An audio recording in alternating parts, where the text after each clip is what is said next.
বিগত 17 বছর একটি ফ্যাসিস্ট সরকার এদেশে রাম রাজত্ব কায়েম করেছিল।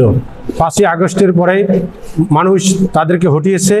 সেখান থেকে বিএনপি শুরু থেকেই আমাদের বিএনপির ভারপ্রাপ্ত চেয়ারম্যান তারেক রহমান 17 বছর ধরে এই আন্দোলন করে আসছেন একটি সুষ্ঠু অবাধ নিরপেক্ষ নির্বাচনের জন্য, তত্ত্বাবধায়ক সরকারের জন্য।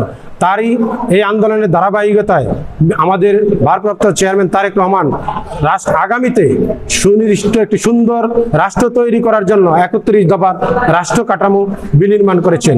আজকে আমি মনে করি যে বিভিন্ন রাজনৈতিক দল 5 তারিখের পরে যে সংস্কারের কথা বলতেছে, বিচার বিভাগ, নির্বাচন কমিশনার, বিভিন্ন জায়গায় রাষ্ট্রের যে সংস্কারের কথা বলেছে। বান্ডেল থাকলে প্রতি সেনমানিতে টাকা বাঁচবে। বিকাশ সেনমানি বান্ডেল কিনে জিতুন প্রতি লেনদেনে। প্রতিটি অঙ্গকে ধ্বংস করে দিয়েছে। তাই সংস্কার যেমন অত্যন্ত গুরুত্বপূর্ণ, কিন্তু সংস্কার হলো একটা চলমান প্রক্রিয়া। আর আমাদের যে 31 দফা রয়েছে তারেক রহমানের, এখানেই সংস্কার নিহিত রয়েছে। আমি এটা বলবো যে এটা হলো বাংলাদেশ বিনির্মাণের একটি ম্যাগনা কাটা।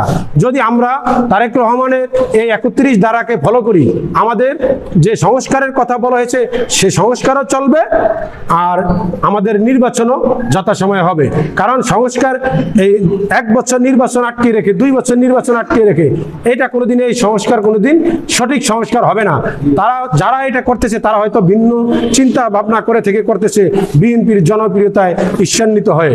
তা আমি এটা আজকে লিফলেট বিতরণ করলাম জনসচেতনতা বৃদ্ধি করার জন্য।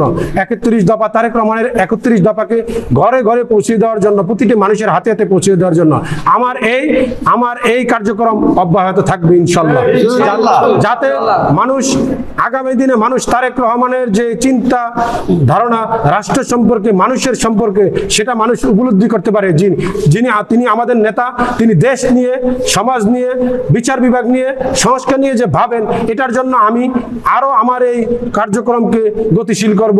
আমি আরো মানুষের মাঝে যাব। এই 31 দফা সহ আমাদের জনাব তারেক রহমানের যে সমস্ত কর্মসূচি রয়েছে সেগুলোকে আমি উপস্থাপন করব, যাতে মানুষ বুঝতে পারে যে তাকে দায়িত্ব দিলে আগামী দিনে রাষ্ট্রনায়ক তারেক রহমানই একটি কল্যাণকর রাষ্ট্র বাংলাদেশে বিনির্মাণ করবে।